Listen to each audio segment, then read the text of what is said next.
They start good. They start real good, and then I know. I don't know what happens. I don't know what happens. I want to ask you guys a question to start off this pod. Um, because I've seen a lot of tweets and seen a lot of posts about certain experiences. So I want to know. I want to know what you guys are thoughts on. Because when it comes to collaborating, there's I guess there's always you always get selective sometimes when who you want to work with. Sure. And I just wanted to talk to you guys and see what do you guys believe is contributing factors to a smooth collaboration experience with someone.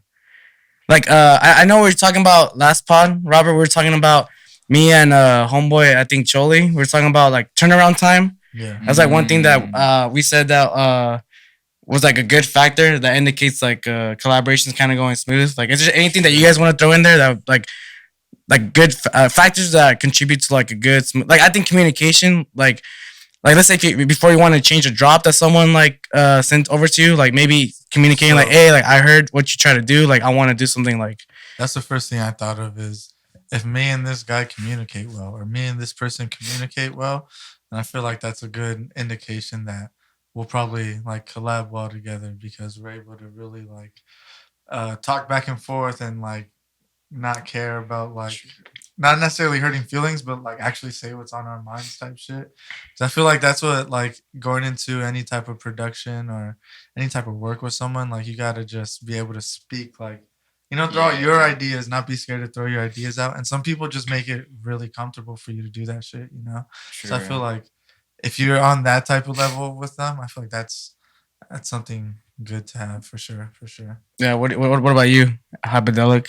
Yeah, I think just getting comfortable and finding someone that you can just chill with, make jokes with, and then someone you could be like, hey, let's try this, let's experiment here, try these different things together, and then you start to see some really cool stuff when you work together. Also just working on different inspirations that you have together, talking about what you like and different stuff that maybe relates to your track, and kind of referencing and all that helps collabs work more smoothly, in my opinion. For sure. Yeah, we were talking earlier too, working with stems, that's good too. But I've always felt that in my experience working with other producers on the same DAW as you, sharing sessions have always been very smooth as well. Not to say you can't do it with stems, but you definitely have a lot more creative, complete technical control. True. When you get the actual wave tables of a synth that they send you over, rather than an actual an audio file, right? Which are the stems. So it's crazy, and it's more in the EDM culture. The way we collab is we send projects to each other, right? True. And most of the times, because we're not local. A lot of that shit. Other genres of music, they like to be together in the studio and call that a collab, right? Totally. I feel that. That's true. I definitely like the aspect of being in the studio with the person, especially if you guys are using the same DAW. That will just make the production process and just the time working on the track, I feel go by quicker, because each of you or each of us are putting in something that we know works, and we know okay, we can do this real quick, let's knock it out, and they'll do that real quick, knock it out, and then at that point it's just putting in new ideas, you feel me? Totally. Yeah, I think that could help a lot. That could definitely. You save a lot of time doing that too, bro. Because especially, let's say you're in a situation where you're collabing with someone and you're not local, and you're sending projects, and you and a lot of times you do maybe in this trade off of the collab, you did put a lot of work, right? But it's one of those things where if they would have been there when you were making it, they probably would have been I'm not feeling this. I don't want to go with this. Yeah. So that's one of those things where if you would have been all together and locally in a place, right, they probably would have told you right then and there, before you completed, before you even started getting more invested into oh, you know what, bro, I'm not really feeling this. And so that, so I think that'd be something that I could see being really beneficial, working with someone real life, the turnaround on that shit's just instant compared to having to wait till someone opens up the email, the file, the stems, for sure. what's it called? I was gonna get at. Have you guys ever got into where someone sends you stems, right? Or no, how about like the actual project file, whether it's a FLP or whatever the project is called on Ableton, right? ALS. Yeah. Say you get that, right? Because I've done this before. Does that mean I have free range to change anything? Or am I supposed to only change certain things? Like, because that's where I got at sometimes when I actually got the full FLP. I'm like looking at the whole project and I'm just like, okay, can I change a lot of things on here? Does he want this person want me to change like this synth, or is that synth their synth that they want to leave here type shit? Right. Rather than getting stems, and I could be like, okay, they probably want this all finalized and they just left me this open piece and whatnot, you know? No, I hear that. Yeah, That brings up a good point. I actually got this collab from someone, and I really liked the way they sent it to me because they're like, "Here's the collab and whatnot." I really, in particular, like this bass line and this lead. I really think it kind of has a good central point to the song, and like I really think we can mess around more here and here, and like maybe this and that, and kind of like gave me a little like more perspective on it. I was like, you know what, like I see what you're saying. I'll kind of like try that out perhaps and this and that. And so he kind of like guided me to kind of see what he was seeing. And I was like, oh, you know what? Like, let's try that out. Like, I think I could fit really good in that aspect. And that was kind of cool. I didn't really have to like have that feeling of like, oh, what do I do? Like, where do I go? Like, we're Gotcha. just like fucking like jumping right into it almost. So that was pretty cool. it gave you direction pretty much. Yeah. Right? Yeah, that's sick for sure. So how about say you get a project, right? Have you ever turned down a collab? Many collabs. Yeah, many collabs. Not like many, but like maybe like 5 What's or like 10. the determining factor for you? I gotta see like If they got the clout or what? Nah. I just played you. a lot of people it is. I'm just trying to figure out, I would Shit. just say like if I see myself releasing that track, like, or if I see myself contributing something good to it, like if it's kind of out of my own realm, I'm like, I don't know. It's like kind of not what I would do, but it's cool. I don't really want to just jump into it and like make it something I don't think it is. Even if Like it's not cool. representing your sound to the fullest. Yeah, like I'm down to experiment a bit, but like if it's kind of out of that range, and I don't think I want to like fucking take their song out of that and just flip it. Like I don't want to force it. I kind of just want to be like, you know what, like this is kind of already going in that direction I would go, and like let's do it. Like let's see what I can do, type Gotcha. thing. Like I'm not trying to like take an idea from like all the way over here to all the way over here. Mm. You know what I mean? So I think that's a determining factor. Doesn't matter if you have 10 followers or 10,000, like, if it aligns with my sound, like I'm down to collab. You know what I mean? Yeah. And you see it too, like with bigger artists, like it's very obvious sometimes like their intentions with collaborations, like they always try to find like the small exciting artists and shit to collab with, and then they try to hop on that momentum. So like Totally. there's one of those like that route too that people go. Yeah, man, collaborations are real interesting. Sometimes they play out real nice. Sometimes they play out like real unexpected. We hear about like collabs too that like don't go through. There's times where we start a collab and maybe even like 50-75% finishing the project. Either you or the other person is just like, you know what, like it happens. It definitely happens, and it's all right. Anyone that's tuned in and watching, listening, it's all right for a collab to get started, and then both parties being like, you know what, like it's not working out, and y'all can still be friends and like chilling, bro. Like, cause I hear about like collaborations that like they just never release, or the both parties don't fuck with it, but then like they either one person or the other take it personal. It's like, oh no, it was deeper than just like not us releasing shit. And I was like, look, bro, honestly, it's just maybe just the shit just didn't work out. Like both sounds like didn't blend. It sounds sometimes good on paper, you feel me? But then like as shit comes out, like sometimes you it know. just sounds good in the studio, fam. like that's it. Sometimes it just sounds good in the studio, and like it should just stay in the studio, you know. And there's nothing wrong with. Honestly, like I was gonna ask. I was just about to ask you this too. How do you deal with someone saying, "No, I don't want to release this"? How do you deal with it? Because I've had it. I don't know if you guys had it before. Like I've had you it. sent something, and they're just like, "Oh no, I don't really like it." Like, and you're just like, "Fuck." Okay. You know, bro. You know, man. Like it's real interesting.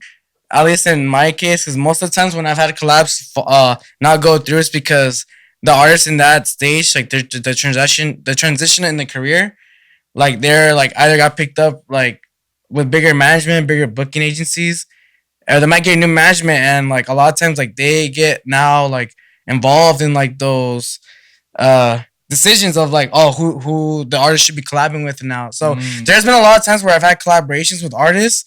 Like we'll be like, you know, we'll be filling the track, filling the collab, but it'll be a lot of times will be where the other person like they get you know, either bigger management, new management, or and then other people get involved, and then I was like, hey, you know what, like just like the way like I'm going about my in the stage that I'm at right now. And like it just comes down to like a numbers, like, oh, I'm here now, you're here now, like it just doesn't really will look as good now for like my image. Like that's what kind of happens. Consolation prize for that is a story post saying, "Hey, look at the collab we're working on." You're not releasing it, but hell yeah! Yeah, so I got this Heckler collab. What's good? So I got this Heckler collab, bro. That's what I'm saying, bro. Right? No, hey, you could just create a project real quick. Oh yeah, this is a project me and fucking Sen and Death were working on, but he got big. Or about to work. Now, well, all you did is set the BPM. Yeah, we about to work on it right now. well, going about how I went about like at least that reason, I was just be like, oh well, I mean, if that's how you feel, like, cause it'll be like to a point where the collab is cool. Like we're down to release it, but it's just that thing where like, oh yeah, like even they'll tell me, the artists tell me, dude, I want to do this, but like now my booking agencies tell me like, nah, we're just gonna be more selective with like, cause they want to, cause I've noticed too, booking agencies are now starting to get a little involved now with like the portfolio and the roster of their artists. Like they want to like be like, oh, like this, you know, I've noticed a lot of these management and their agencies, they want to have their own people work with each other now. So it's like, hey, like you're with us now, so we want you to be working with our roster. So that happens. We know our roster is gonna be eating, and we don't know if the other person you're collabing with is a for sure thing. So we're not taking chances on not for sure things. Yeah, that's rough, wow. And that's the side of music that, you know, after a while, a lot of people will experience that, and you just gotta understand it. You can't really take it too personal, I guess. Cannot. Like, and I know, and I have taken it a little personal sometimes at first, and after a while, I'm like, oh well, dude, like, honestly, I just go into myself like, dude, just suck it up, bro. Like, that's the way I said, like, dude, I'm gonna just suck it up, and at least I know that, like, you know, there's something that we had created and it was cool. There's been times where I did collaboration with a producer, and it was starting off cool, and then we finished it, and then we're like, nah, like I don't think, like we both agreed to it, like I don't think like ultimately this is something I want to push, and the other person be like, yeah, like me too, and be like, oh, dude, like you're cool with just like declaring that like this just didn't work out, and they'll be like, yeah, dude, like no trip, bro, like we tried it out. That's the most important part. Like sure. We tried it out, like that's real cool. Like you never know like how many producers out there that you wouldn't think would collab with you be down to collab with you to try it out if you reached out. I mean, as long as you send them something that they could work with, I think that's like another thing too. Oh, you know, I want to talk about that too. I think that's like a real good way to like possibly start a collaboration is like sending like a cool idea of a producer of your choice. Send them something that's like still your sound, but it's still something that they could potentially work with, so they could blend in their style. Because I know a lot of times, I notice a lot of this is the shit that I see a lot of times with especially with smaller artists. They try to collab with bigger artists. They're like, oh, let's work on some shit, let's collab, and like they never really want to like send shit over to them. You know what I'm saying? Right. Like they're always just like, oh yeah, just send me. Let's get in the studio and work on some shit. But a lot of times these bigger artists like they're like busy, bro. Like if you're not gonna be sending them like something through the email, like a whip or something to work with, they're really not gonna like take the time to like incentivize like checking that out. Exactly. Like you send them something to work with, and the big artists which listen to them, be like, hey, you know what? I think this is something that we could collaborate on, and if we take the final file, we'll release it. So Provide value first. yeah, but I should do I usually just been solo releasing, bro. I don't That's know. good. Yeah, but you've been doing a lot of collabs, bro. Yeah. You just had a collab with Network on the compilation with House Call, dude. Yeah, he's Yeah. from Texas. There you go, bro. I mean that was a session going back and forth. How was that collab experience? Good? It was really cool. All through Zoom basically, but we're both on Ableton, and we're just kind of having different mentor sessions from our mentors and kind of bringing back different knowledge, and just sharing screen through Ableton. That was really cool because he has the same computer and stuff, and it's just super chill, and we're teaching each other a lot of stuff, and like it just seemed like our sessions just we would just Zoom like probably 1 hour every day and just get so much done. I think it was probably like 4 or 5 sessions where we finished it, and it was just like probably in like 2 weeks, 3 weeks or something. We just kind of like went every 3, 4 days, had a Zoom session, and just like kept getting better, and then we just got it mixed and mastered basically. It was really, really smooth. So yeah, we're definitely planning on doing another collab like for next year. Damn. So you said you screen shared. Like Correct? like on Zoom, you can like control So you screen and basically stuff. so basically two mouses in one DAW. Not at the same time, but we'd kind of go back and forth. Or Like you control each other's screen type shit. Yeah, There you go. that Okay. shit's pretty crazy. That sounds crazy as I fuck. know, I'm listening it's to it like- right now. The fact that that's how you collab, bro, is that's some 2022 type shit. Collabing, bro, like for reals, like that. I'm pretty sure people have been doing because I remember back when I was maybe in high school or my senior year in high school. There was this application called Team Viewer, I believe. And you remember using that? Yeah, I remember my cousin Nico was just teaching me some like producing tips on that shit. It was pretty much basically Zoom like screen takeover, but like, Okay. all you had to do is get the application on one person's desktop, another person's desktop, open it up, and then link it, and then now like, you get to see their screen, and that's how I got tips on how to learn how to produce on FL Studio. So cool. So like now hearing you say that's how you collab a whole fucking track, a banger ass track that's fucking being dropped in a compilation is crazy to hear because I feel like that's gonna be like a lot of people's way of collabing like right now, especially if you're not in the same area and location as that person. Right. It's fucking crazy. It was fun.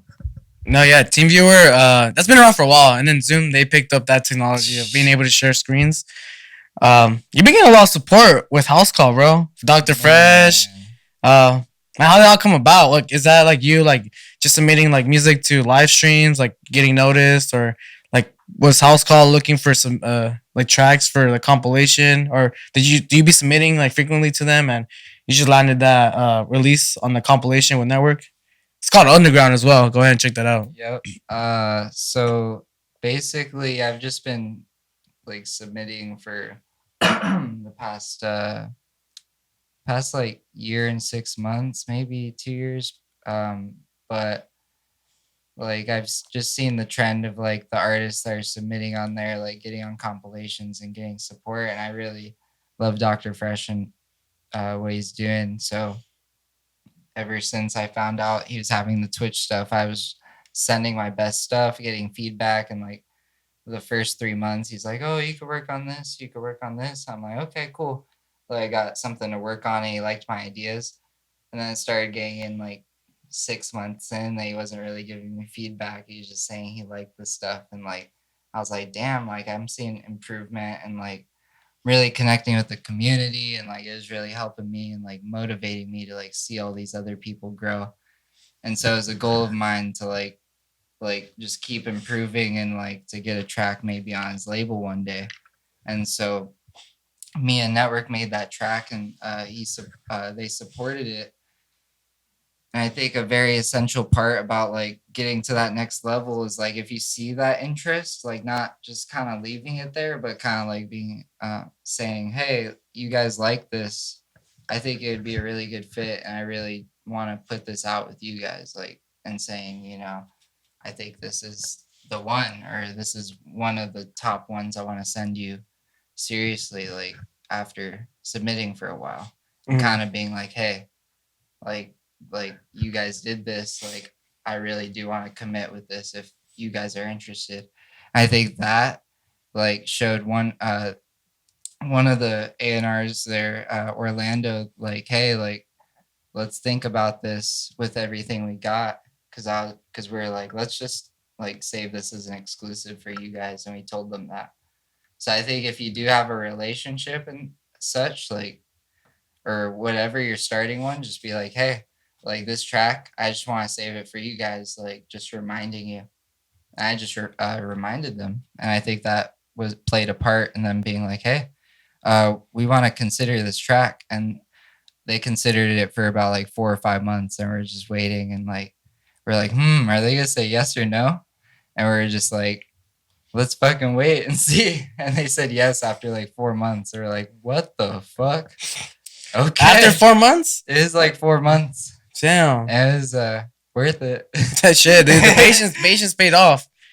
Right? Yeah, dude. So it was funny because like sometimes with compilations you'll know who the other artists are, but like with this one, like they're just like, this is the compilation, and they like sent us the assets and stuff. And we're like, oh shit, they're on this compilation. Like what the fuck? Like Yeah, because a lot of times they won't. it's crazy. They may not tell you like the other artists that are getting involved in the compilation until Yeah. like you get the assets. Like, oh shit, like okay, we on this compilation. All It was right, a trip. I was like, That's cool. My homie Dice, that we released a track like 2 years ago together. They got supported by like AC Slater, and it went pretty good. And he was on there. I didn't even know. We are just like kind of like keeping it a secret. We're like, what the fuck? yeah. What are like determining factors for you when choosing like a label to place a home for one of your tracks? I mean, I like you talked about like maybe seeing other artists like on the label that you may like too. Can I ask you specifically Go. about a label release you had? Yeah. Because it's a label that I this year and maybe like the end of last year really started checking out heavily, and like it's something that I want to release off of too. The Yosh Wyo, Yeah. How did that all come together, bro? Because bro, that track you dropped was a fucking heater, and then like bro, that's one of the places I go to look for like cool like UK based music and shit like that. So like I'm always like on that shit. And then I seen your track pop up, and I was like, no fucking way, bro. I was flipping the fuck out. Like it was a trip. It was Hey, really dope we to be see your sleeping, name on there, Hypedelic. bro. We sleeping, bro. We're Oh sleeping. my God. I told I was taking a nap earlier. You know, I was sleeping, bro. You're awake now. Yeah. So I was getting I've just been like trying to get a lot of different mentorship from different people, trying to find someone maybe get mentored by a little bit longer. But I was getting mentored by a friend. He goes by Albzy.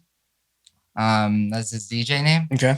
And he makes a lot of UK bass. He runs a label called About Last Night Records. Okay. And so I was getting mentored by him for like a couple months and just working on tracks and stuff. And he's like, this track would probably be good for Yosh. And I was like, oh shit. And I checked them out. I was like, this label's killing it. They have a lot of cool tracks, and I really fucked with them.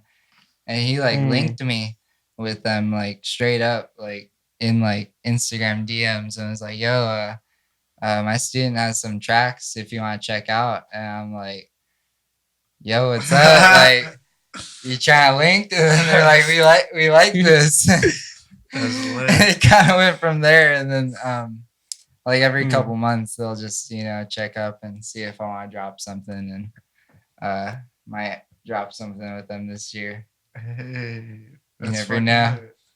Yeah. This year, like the 2022 before it ends. The next. I was about to say, damn, bro. You mean you got like 15 days? Like, dude, I'm better do some shit. definitely keeping my releases more split apart. I don't think I've ever heard of that. Yosh? Yosh? YOSH. You for sure seen like.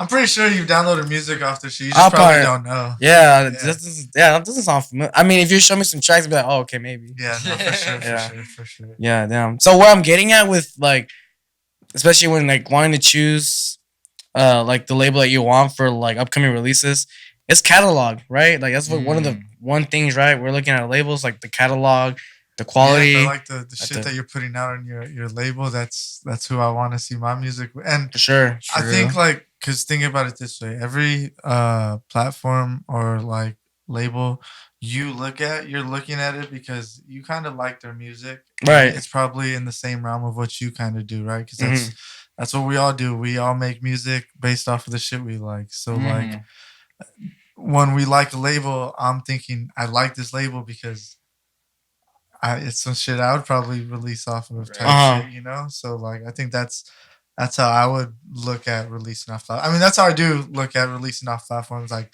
they drop dope music, I want to release on here. They drop dope music, I want to release on here.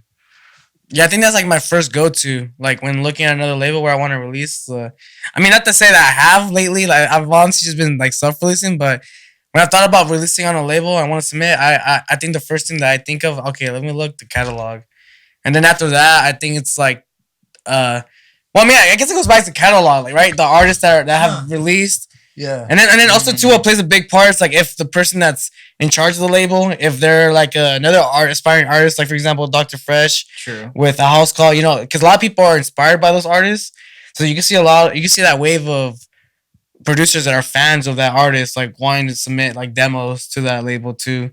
So there is that. Totally. But yeah, I think catalog is like the biggest the biggest thing when people are wanting to submit, for sure.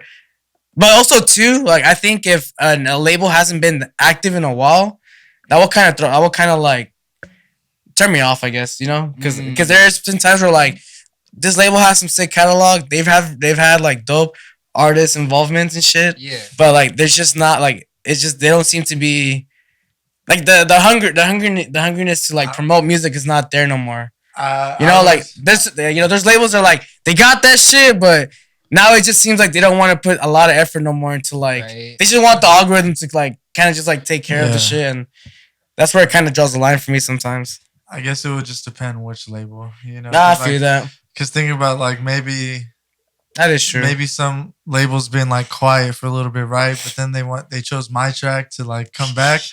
I'll be like, oh hey, this is the comeback, man. I mean, like, but it just all depends on what label it is, and also like, do they have a loyal fan base at the end of the day? Like, I don't care like if Bygore has been like putting down the best shit lately.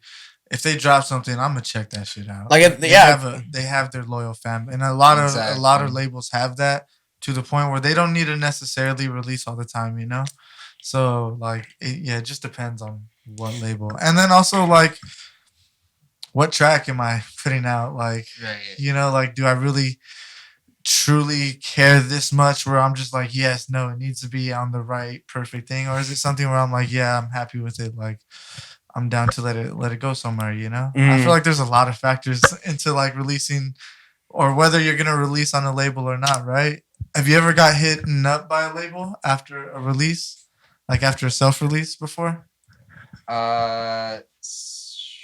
Smaller labels, nothing like big.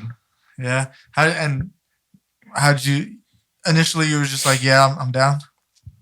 I think it was just nothing I really heard of. I'm just like, not really. Like it's already released. Like I don't know. I think at that point, I really just want to release on something I like really like at first or like have heard of at least.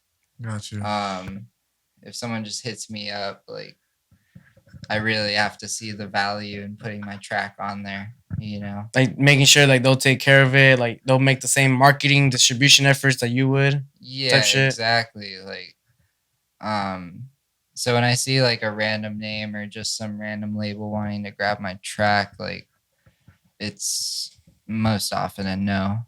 I'd usually just rather like sit on it and self-release it or something. Yeah. Um, Like if there's no value, right? Like exactly. so, like what would be valuable like for a label like off the bat? Like what would you consider a valuable label?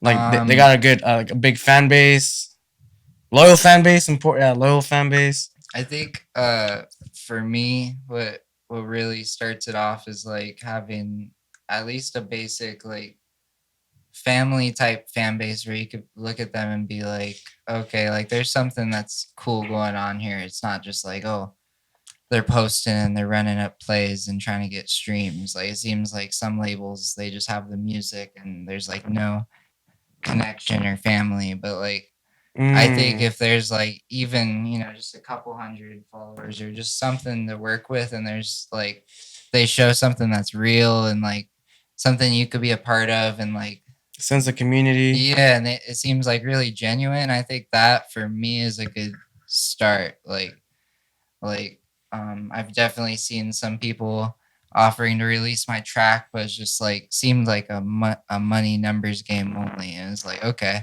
like you're gonna be on there and then what? You're just in the world, you know, you didn't really connect with anyone or like build Mm, a bond with some other artist or something. I feel like a lot of other labels like House Call, you know, they really do aim to bring people together and help you grow and like go further than the track that you sent them, you know? yeah, it's not just they're signing the track. It's like all right, we signed the track. Now we have this like rollout plan to like make it engaging, make it to where we could make meaningful connections with the Mm-hmm. audience and the artist with the track that you're about to release. Yeah, I Yeah, mean, there's a lot of channels that do a great job at that, and there's a lot of channels that they don't focus on that, and that's where in that section it lacks, and that's I like and feel you. that's a big part too. Like making that connection with your audience and the artist with the music. Exactly. Yeah, no doubt, bro. Yeah. Well, good shit that you've been getting support on House Call, dude. Thanks, bro. Yeah, for sure, bro. When did you get started with everything, like DJing, making music? I know. I think it was you too. You were going to Icon. You're going to Icon. I graduated Icon like about 6 months ago. I was doing it like Congratulations. thanks, Hey, I was bro. gonna say I was congrats. doing the online program for started like a year and a half ago or something and did it right after I graduated college. Mm. I was like, fuck that. Like I want to do something like, you know, I really want to do before I commit to a backup plan or something, you know. Um so I sent Icon and it's been a great experience and I was really trying to just like, you know, there's some people kind of waiting till they're done, but I was kind of like, all right, like let's live that experience now. And so like right when I started Icon, I was just trying like my best to like put out what I thought to be like an icon, that person I wanted to be. And like I'd go into office hours and, you know, bring what I got, you know, work on my branding, this and that. And like I think that really helped me out to the point where I got out. I was like, you know, really confident in where I was at and like had a really good like foot in who I wanted to send music to and like how consistent I wanted to make music and like all this stuff that I think really helped me just kind of take off after I graduated, like in my own personal way. Um, so yeah, it's been really cool.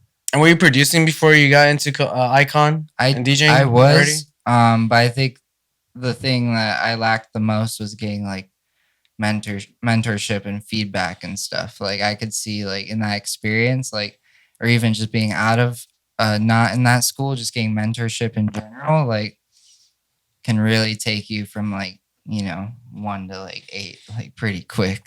All right. Like just like having someone that's at least you think a bit a ways ahead of you or you're inspired by or whatever, and just kind of like asking them questions or like this or that, like someone you respect what they're doing and they're already doing something you think is cool that you could learn from. Like I basically just tried to learn from anyone I could. I feel like that helped me a lot. Like I was at Icon, but then I also like would find some other friends like in Discord or stuff to like just talk to and like talk about knowledge or whatever, and like Mm-hmm. just learning wherever I could. I feel like that really helped. Mm-hmm. But yeah, it's cool making friends and just like learning together and whatnot. No, yeah, dude. Yeah. Or Paul. You think nowadays Discord is a big tool for producers? Yeah, I think it's a huge tool because like a lot of people be not only connecting musically, but like making the other like rooms for like video games and all of this. And I think it really like creates that like one of the epitomes of like community and just like bonding in lots of different ways and like kind of translating that like back into the world, because it's definitely helped me out and I've gotten a lot of connections through there, and I think that's helped my music a lot. So I think Discord and anything like that in the future is definitely like where community building is at, at least online.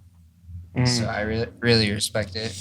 Yeah, I've noticed a lot of the active dance music communities, they're more active on platforms like Discord.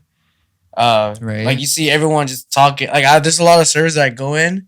Like this is Feature Rhythm server that I be going in from time to time in Discord, bro. They just, oh my god, bro. Every day there's just some shit that's like going on about Feature Rhythm. Like, oh my god, like this artist just released. And everyone's all like, oh yeah, I just heard it, and it's just like everyone's just talking about like the current state of the genre and shit. And it's cool though. It's always cool that there's like a space for everyone to just join and people can just talk about similar things that people are interested about. Right. Mm-hmm. How long have you been Hypedelic for? Or has that been your only name that you've been running with? It's been my only name. Yeah. That's good. Shit. That's what's up, bro. I used to make like some random ass type beats like on SoundCloud and whatever. Like type beats, like hip hop type beats, or just random type beats? Like literally random type beats. All right. Not even like type, just like freaking in GarageBand or whatever. What year was this? You opened up your first session, bro? Like 2017, like 26. You started off on Ableton? 2017. GarageBand. Oh. I was just fucking around with loops, like just playing around with the midis on the fucking keyboard. Mm. The MIDI keyboard, and just making whatever. I didn't really have a specific inspiration besides just like different types of music. It wasn't really focused on any sort of genre. Like I'd make some drum and bass or like some 4 on the floor house, but like I wasn't like really focused. It was just like I was just making noise. Right.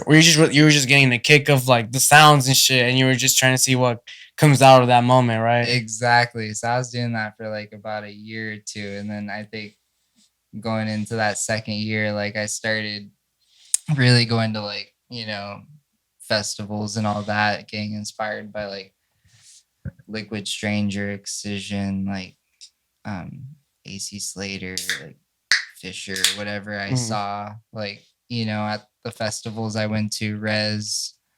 And so like I just like kind of go back home and recreate whatever I thought was cool like in the moment. And like there's a lot of trippy stuff I made. It was just like, whoa, but nothing I'm like too in love with now, but it's cool to see like I was just trying stuff or whatever. But yeah, I've definitely evolved from that point. Yeah, and then the DJing kind of started around the same time, or was that before or after? DJing, I actually just randomly picked up when I was like 13 or 14. It was like a little Newmark thing, but I just like mix like freaking top iTunes tracks I found, like Skrillex and like Calvin Harris and like you name it, anything on the top of the charts. And I just freaking like do some silly stuff with it, but like I didn't really think much of it until like when I was 18, and I started really getting back into it because I saw like how people made music and DJ'd it, like, and I really started wanting to do that with my music more, like, seriously. And then so when my music was kind of all right, I was kind of trying to find some ways to get into the DJing world as well, because I was like, why just wait for the music when you could just kind of have fun and DJ too? Some people just don't make music and DJ. So I found I was just looking around for some open DJ gigs, and I was emailing people. And for July 4th, the Escondido Arts Center, the Escondido City Hall or whatever, like they're having their main party thing. They're like, oh, we want a DJ for this one room where they have this food and stuff. It's like one of the backup DJ rooms or whatever. So then I went in there, and like everyone's like eating food and stuff, and like requesting country and like rock and all that. Tennessee whiskey, For that's real, country, right? Shit, true. You see, country home. They're requesting everything, bro. And I was like, damn, like this is pretty dope. Like this is a trip. Like everyone was just kind of dancing. Like there's like 5 or 10 people dancing, and like people would walk in, their little kid, they're like, oh, this is so cool. I'm like, damn, this is kind of a trip. I did it for like 4 or 5 hours. And you're literally just in charge of music. You ever think about that shit? Like you be like, it makes you feel some type of way, but in reality, we're all just in charge of. You're just in charge of. Like, you're DJing, literally just in charge of music, literally in charge of aux.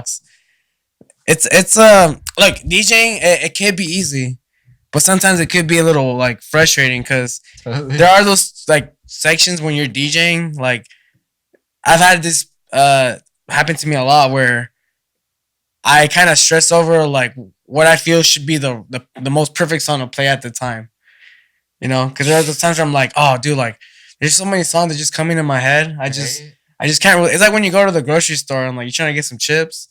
And it's like that's stressful, bro. Cause like I like chips, any kind of chips, bro. So I've been looking at the barbecue. I've been looking at the limon lays. I'm like, there's the Fritos, the honey barbecue, little twisty ones. That's my favorites. Those are good. Fire, you know what I'm talking about? Yeah, you know what I'm talking about, dude. It's hard to choose, bro. Sometimes it's very hard to choose like that right track for the right moment. And that's shit. And I feel like that's shit that you learn like over time, like over experience doing gigs. True. Yeah, bro. Were you doing a lot of mobile gigs, like starting off like that, or were you more of like a bedroom DJ? I was kind of doing. I did that one, and then when I was at Cal State San Marcos, I would kind of just like. I don't know. I kind of wanted to like see what was up with the culture and like with all the people I was going to school with. So I had this thing where I tell my friends like I'd want to like pull up in the middle of like where everyone goes, or where there's like I saw an outlet. I was like, yo, like I could just fucking grab a table. I'm done. And, like put my shit like right there. Oh my god, bro! I was like, let's see what the people think, right? And. I just pull up at like the lunch hour. I'm like playing fucking EDM and shit. And like we were like, whoa, what's going on here? They're all walking by, but then like 5%, 10% of the people were like, whoa, like 5-10%. This fucking sick. I know. 5, no, that sounds about right. That sounds about right, dude. But this is in San Marcos? Yeah. San Marcos is dope. Right, it's pretty chill. Yeah, so you were like literally just like you were like busting. You were doing the performing like street performers do. Like yeah, you were just literally just pulling up anywhere and like you put a tip jar out there too. Like you think about that? No, you didn't put. You should have put a tip jar or something. I can yeah. Fuck, dude. We were talking about this. How street performers, right? Like they bring their guitars, their keyboards, or their bass, and they be playing, right? Yeah. Like, would you ever consider doing something like that? Like as a producer, like bringing like a MIDI device, like out on the streets and like live performing your shit, and then like putting like a fucking tip jar and like singing, because that would be the equivalent of street performing for a producer, right? Totally. Yeah. Like, would that something that you'd do? I have to be on my freaking Fred again. Word.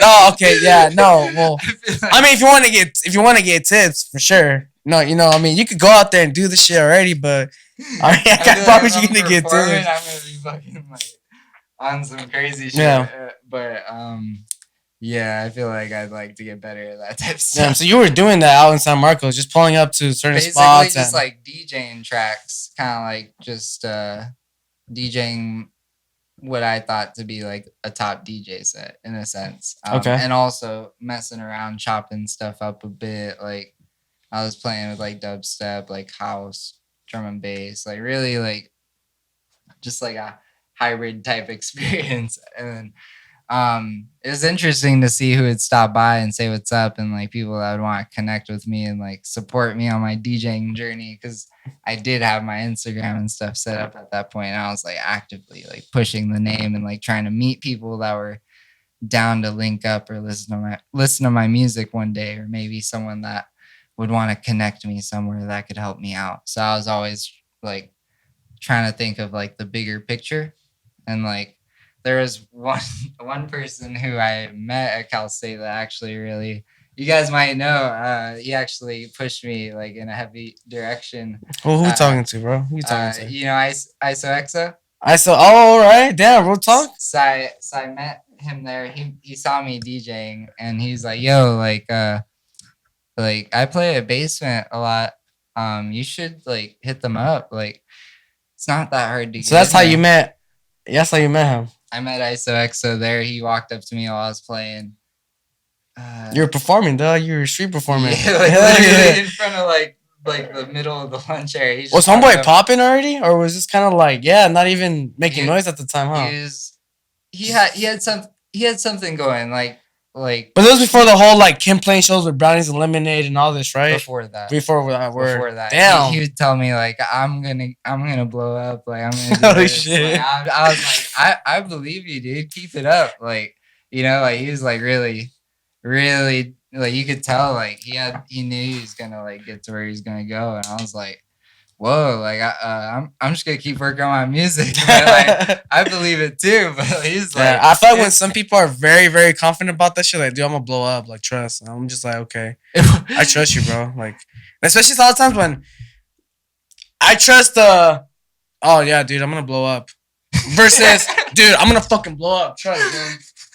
There's something about like that over exaggerated energy of like, oh, dude, you're fucking sleeping. Like I'm about to blow the fuck up. Versus like, oh, dude, like trust, just like pay attention. Like, no, like, yeah, I'm working on shit. chill, Like, trust, yeah. bro. Like, I've always rather trust that type of instinct versus the whole like flashy, like, oh yeah, I'm fucking popping. Like, I'm about, yeah. a lot. There's a lot of shit. There's a lot. I don't know. There's a lot of like, hey, calm down, bro. Calm the fuck down, shit. Dude, get the fuck off my TDJ, bro. What the fuck, dude? I'm telling you, man. Some people, the hype masters, the big ass hype masters. That's hype though, bro. That's real cool that happened over there in San Marcos. Yeah, that's cool seeing him blow up like that. Yeah, it was a trip. Yeah, and you're from Menifee, right? Like from that area? Yeah, I'm from Menifee. Like grew up there when I was like 5, 6. Yeah. Any kind of dance music community out there? Not really. No. What kind of community is out there in terms of music? Is it more hip hop, country, rock? I feel like I just saw a lot of like country sometimes, but also a lot of hip hop. But I didn't really see like a lot of music communities going on. So I'd always kind of go outward. Oh, okay. I've always noticed that because I know a lot of times where artists and DJs, when they're in a city and there's not many things happening, there's just no choice than to just drive out to LA or San Diego, and that's a headache. It's a headache.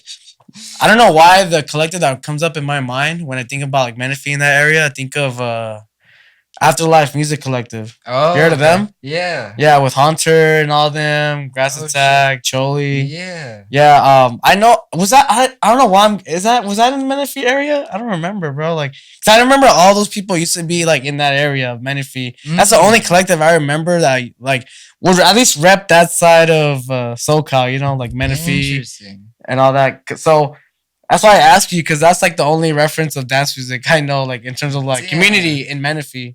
For some reason, I thought that they all lived in Marietta, but Well, no, no, well, it's kind of like it is like Marietta, but I don't know why I Right. get like Menifee, like I don't know, like yeah, I don't know. Man, I feel like the dance community just ditched Menifee. Yeah, you think so? I feel like, but maybe I just wasn't looking in the right place. So Yeah, you I'm think not gonna confirm it. you think Hypedelic can throw some shit in there? Can make a little weekly there? Yeah, Yeah, we could bring it back. I'm with that, bro. Yeah, and Yeah. dude, what about the Clank show, dude? Next week, bro. How you feeling about that? So excited, man! The lineup so fire. All the homies. I'm excited to hear all the tracks they're gonna throw down, and I haven't seen Clank in a long time. I remember seeing him at this. I think it was at Hard Summer. Yeah, it's fucking sick. So I'm just excited to play a show with him. You know, I think Choli was talking to me too. He was telling me that the last time he seen Clank was a Hard Summer too. I think he had went over to premiere. Oh, he had went over to support Broshi Uh because Clank was bringing out Broshi huh. to drop the collab, That was fucking sick. and you got a collab with Choli too. Yeah. Yeah, that's real cool. How did that collab come about? Like, how did you come across Choli, bro? I'm actually curious to hear about that. Yeah, so I met Henry like at I think it was the first gig you put me on. Oh, was it the Mezcal one? Yeah. Oh, in the patio, right? I think it was the one before. Wait, damn. Was it the S Bar one? Yeah, I might have not been playing. I think maybe I just went to check it out for the first time. But I know he was playing for sure, and I like met him in between the back room and the main room, and like we were like running into each other. I'm like, "Yo, what's up?" Said something about his night bass shirt or whatever. He's like, "Yeah, I love night bass," and then he's like, "Oh, if you like that, like you should check out my set I'm playing right now." I'm like, "Oh, you DJ?" I'm like, "What?" Like, let me check this out. So uh I watched his set and I was like, damn, it's fucking sick. I was like partying with all his friends that were watching with him, and then I was like alone there, and so I was just vibing with all his homies, and they're super lit, and they're like getting me and Henry fucked up. I was like, whoa, like I just had a great old time, and like we just bonded like kind of like homies, and then after that we just kind of like talk about music and stuff, and like um yeah, after kind of like I think it was like a year and a half we started that collab, so it kind of like it was a good amount of time after we met. We hung out a lot of times before that, and then just kind of were like, yo, let's fucking make a track together, fuck it. Yeah, was that a smooth collaboration process with Choli?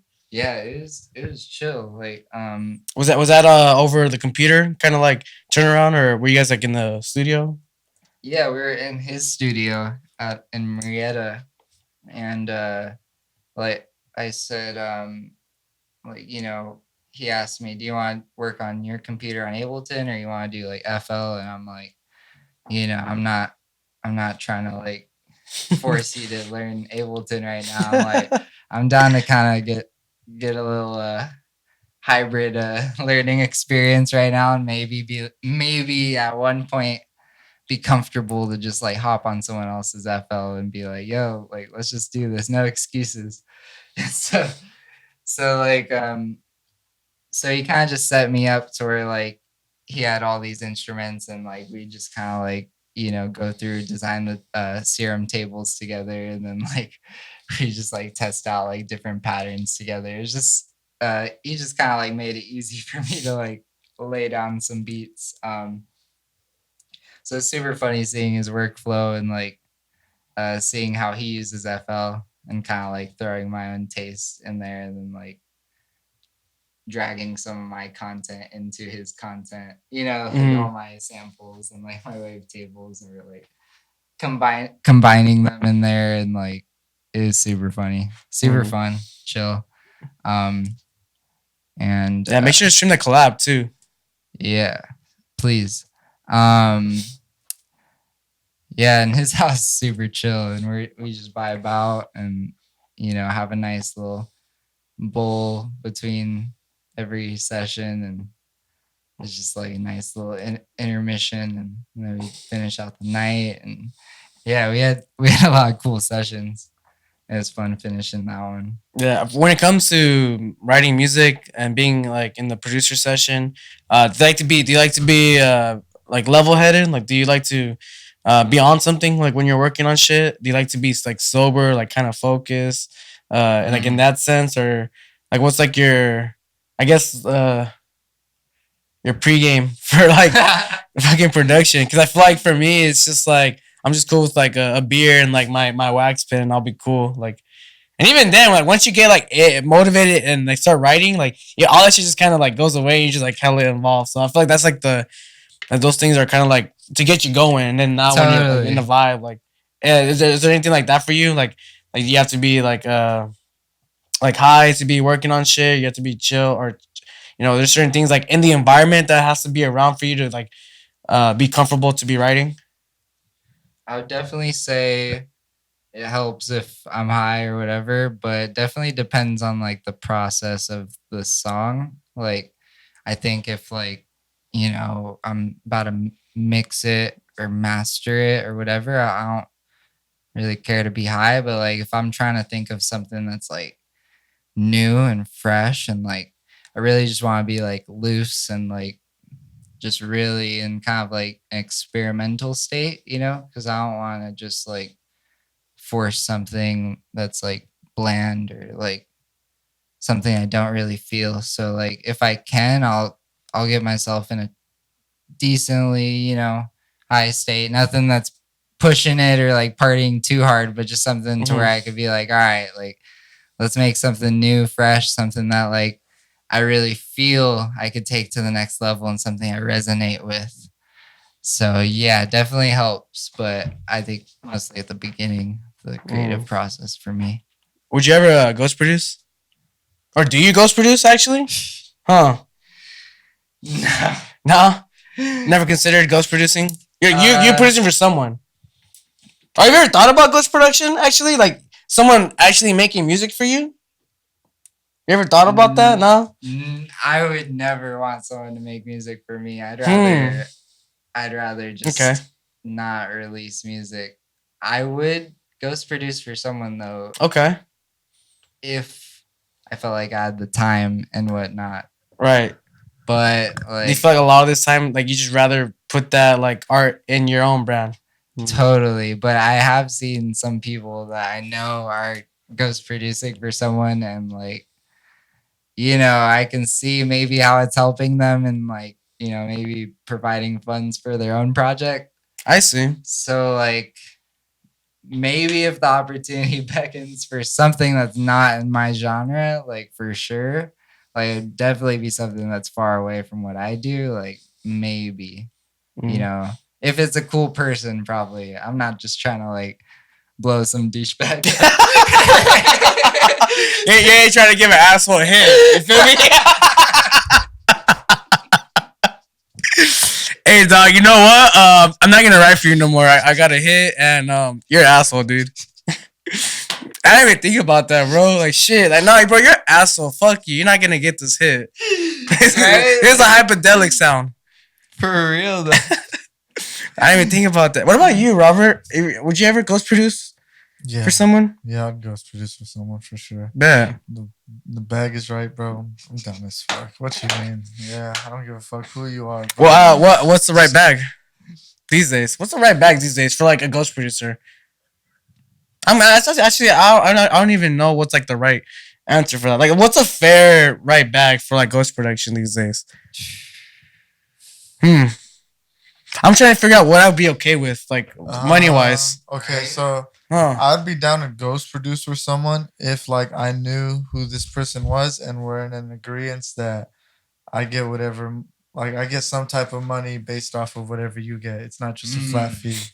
But if it is gonna be just a flat fee, it'd be kind of steep, I think. Just because like what happens if this song does blow because of your promotion and stuff like that, and now I'm missing out on all this fucking stream of revenue that I could have been cashing in on. That's true. It would have to be kind of steep for sure. I don't know. It would just all depend. But I honestly, I've had the thought of like,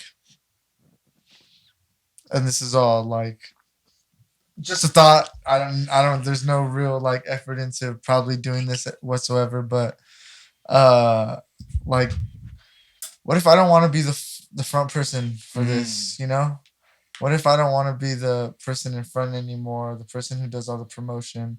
What if I don't want to do all that shit? I'm down to give my music to someone and be like, hey, do whatever you want in promotion, make this shit look dope. Like you could say it's you, do all that. Just give me a little bit of the back end. Like I think I'd be okay with that. That's smart, dude. That's smart music business wise, because you're doing your part in making the hit or making the record the asset, and you know that the other party, particularly their niche is like they got the fan base, they got the marketing down. So yeah, I mean the ghost producer has to definitely set terms like right away like for a them. partnership. Like Yeah, really, if true. you think about it, if you want a ghost producer for someone, you're entering into a partnership with them, and now you just gotta stay quiet and let them do what they gotta do.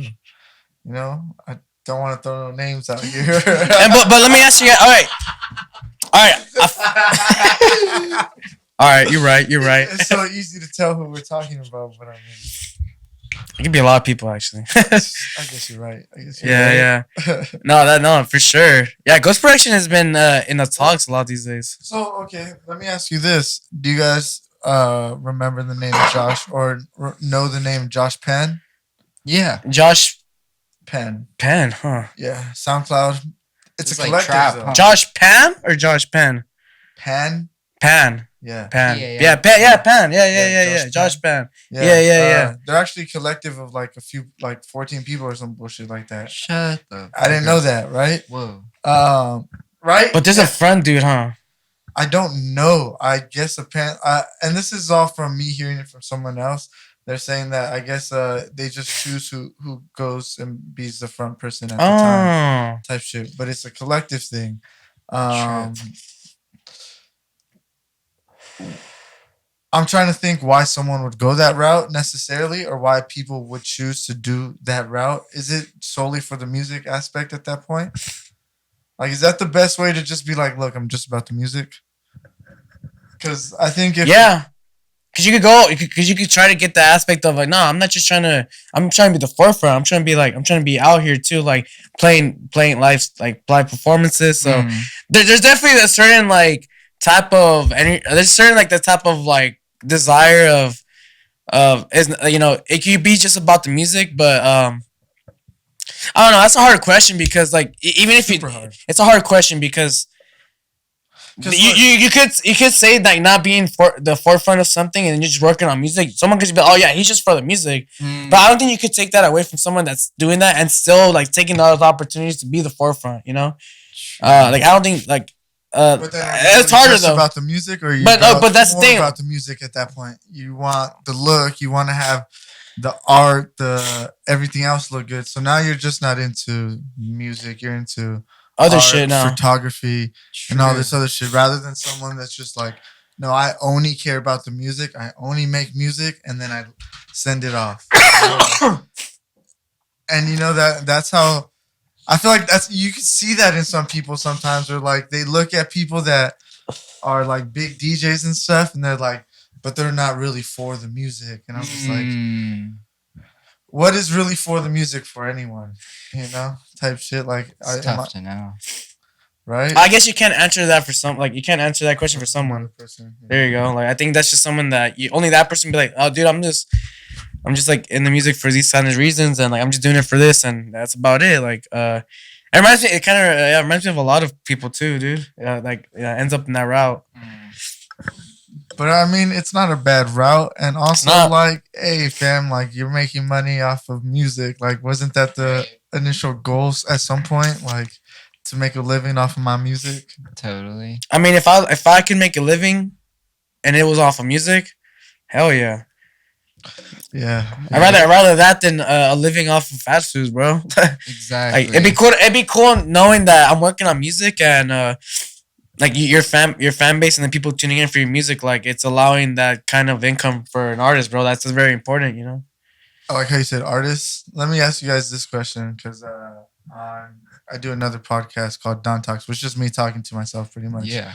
I was asking myself this question, and like it's a thought that I came across.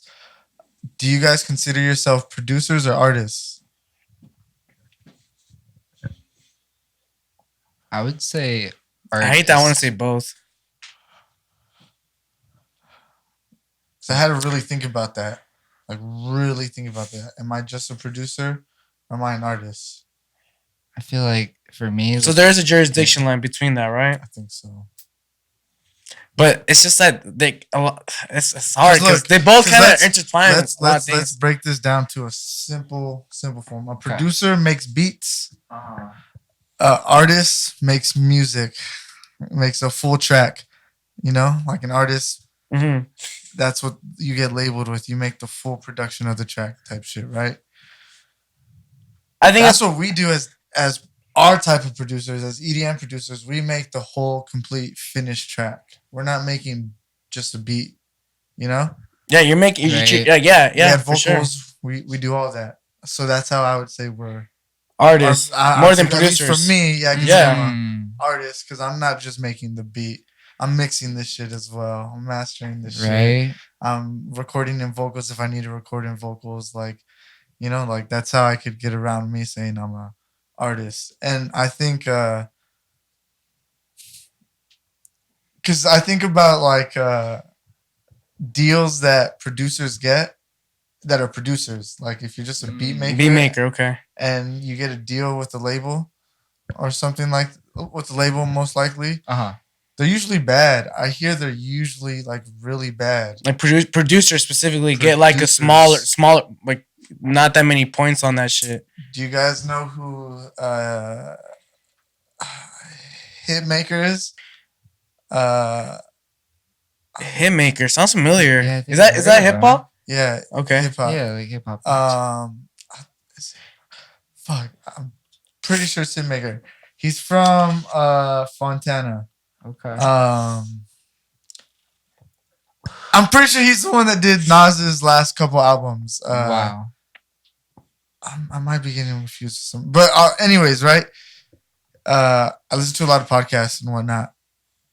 He's been in his same deal since he was 19 as a producer, and he's only ever gotten a $50,000 cash advance. That's it. Mm. He Damn. doesn't make no more money, like off the shit he produces and stuff like that. But that's him as a producer and him not as an artist. And then because I think of how we release music to like as EDM artists, We're producers, releasing as whatever, artists, bro.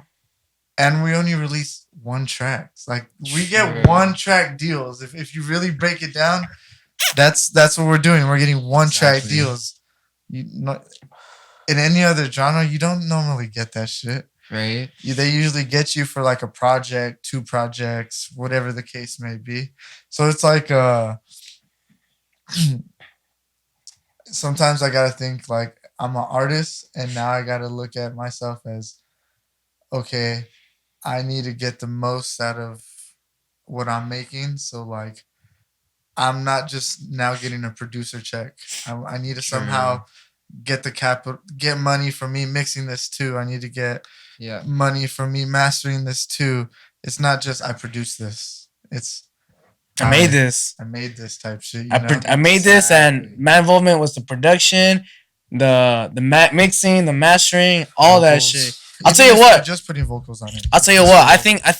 think it's easier. I think it's a easier transition from artist to producer to artist. Just because I know a lot of times producers deal with the beat making, instrumentation of the track, and then artists really come in and like they either fill in the vocals or like they finish it with their producers and shit, right? And that's why they get, I guess, more of the bigger deals. But no, I see myself as an artist. I see you as an artist because you're. I see you as an artist because I believe we're doing more than just beat making. Facts. We're putting actual like we're. So do you think we devalue ourselves by saying we're producers? Just make sure you're saying you're an artist too, because we're not lying that when we say we're producers. Like we are producers. We are producers, bro. What kind of producers? Look, You know, it's like because in our industry, EDM, I don't hear a lot of people say, "Oh yeah, I'm an EDM artist." I don't hear that. I hear The I'm an rap. EDM producer. I'm a producer, and Yeah. and I'm now really thinking about it. Like, hey, bro, not a lot of people care about producers in the whole like grand scheme of things. They care about the artist, you know. Yep. That's why people care about a Borgor. That's why people care about an Alice in Wonderland. That's why people care about like a Skrill. Like, you know, all these names is because it's the artist, not producer Skrillex, not the artist Skrillex, the artist. True. No, we're This artists, person. dude. Like whenever I'm pitching myself for like a label release or just introduction, making a first impression, I say I'm a dance music artist. I'm a bass music artist specifically. I'm a bass music. I don't say I'm a bass music producer. I honestly I feel like there is like that like first impression that goes off people's mind when you say producer versus artist. There is. I think That's what I'm saying. I always say I think that's the reason why I even have like on my IG page I think it says artist. Cause I think you could put producer too, but I was like, no, like I think to answer your question, I think I think from the catalog and the shit that I've worked on, I would be devaluing myself, just call myself just a producer. Mm. Cause I could just look at my personally I could look at my music and be like, this is not just beat making, bro. Like It's not. like even if it's not like the best shit quality wise, creative wise is out there, like this is not just beat making. Like composition was put into place and Mhm. although I definitely could have had like collaborative efforts and gotten help, like you know, like when you just do more than just beat making, you mix and master all that shit, like, and then not only that, like you're involving like your own vocals sometimes too. Like True. it's like a producer can be an artist too, and an artist can be a producer. I don't know. It's just weird, but you definitely get looked up much more better when you consider yourself an artist because Artist. it's just like. I mean, yeah, we've been talking about it. You guys get the idea, Yeah. right? Like, it's just I'm glad that you That's bring what that question normalize though. that I'm shit, glad though, that I'm glad that you bring that question, bro. Because That's a good question. I feel like a lot of people too, when they think of artists, they think of popping. You know, I feel like producers like It's underground like a big shit, like projection thing. Yeah, like, there you saying go. I'm an artist, bro. That means like like you make art. Like I don't like. I get what you're that saying. Making beats isn't art. You know, like that's not what I'm not saying at all. But like a music artist. You know what I'm saying? Like right, like I just want to hear more people say that, like, is that they're artists and not producers. Because I feel feel like that. people try to say I'm a producer for a flex sometimes, but the real flex is saying you're an artist, bro. The real flex is Right. saying, yeah, I'm a music artist. you can make a finished record that people can like in or I mean not many and not look, people enjoy. and Like, look, because let's break it down like this. Some people like to say, no, I'm a producer, just a producer. I like making beats. I like making beats. I like making beats, and Yeah. you know, like that's what a producer is. Someone that likes making beats. But then there's also other types of producers. You know, like there's movie producers, production producers, and shit like that. So whole different like it's facilitation at the end of the day, right? Is what producing is. You're facilitating drums, kicks, instrumentations and stuff. When you're in a movie, you're producing, you're facilitating lighting, sound, whatever it is, maybe, right? Mhm. Same thing. Then there's artists where it's not any of that. It's more open, it's more creative, it's more Exactly. you know, like not really structured. There's not really flow. But then there, at the end of the day, you're getting a whole piece of production and then a little more creativity at the end of the day, I think. But I don't know, it's something that like I just want to hear more people say is they're artists. Especially EDM artists. Like you guys are Sure. artists. You guys aren't just producers. Like Right. you guys are artists. You're making finished tracks. You're not just making finished beats. You know? exactly. Like you're putting the artwork on that shit as well.